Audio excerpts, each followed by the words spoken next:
Hello，歡迎大家嚟到 Denotal 4月份金牛座嘅感情占卜。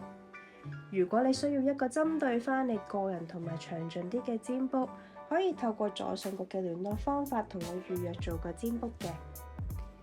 咁我而家就開始講下金牛座4月份嘅感情運勢會係點樣啦。咁我會見到有啲單身嘅金牛座今個月可能會有個新對象出現，咁對方會係一個幾有魅力嘅人，佢幾識得講嘢啦，好氹得你開心，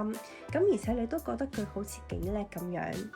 咁呢段關係嘅發展速度，我會覺得係比較快，主要係因為對方唔怕做主動，咁可能佢係會主動同你聯絡啊，約你出街咁樣。咁我會見到你嘅內心係有啲猶豫嘅，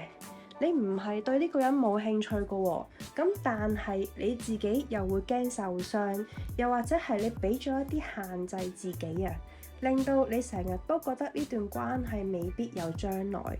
咁不過要提醒你啦，就唔好對愛情失去信心，可能係因為一啲過去嘅經歷。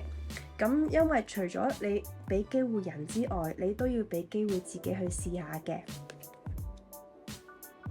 另外有啲金牛座而家係喺一段唔係太健康嘅關係入面，咁你同呢個人可能已經一齊咗一段比較長嘅時間。咁雖然呢一段關係一直都唔係話好向好個方面發展啦，但係你依然都係唔想去到放手嘅。咁我會覺得其中一個原因係對方俾到你一個熟悉感，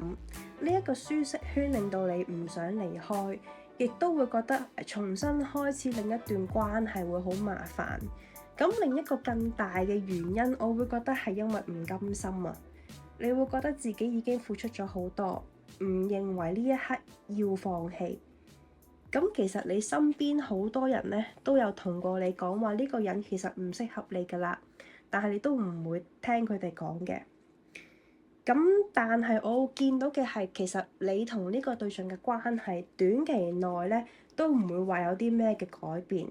你要接受呢個事實先，再慢慢諗下自己想唔想繼續留喺呢個舒適圈，定係其實係開始要為自己定一啲嘅界線，或者係揾一個出路啦。我覺得可能真係要誠實面對自己嘅感受，唔好俾唔甘心同埋熟悉感蒙蔽咗你自己嘅判斷啦。金牛座嘅占卜就去到呢度啦，我哋下個月再見啦，拜拜。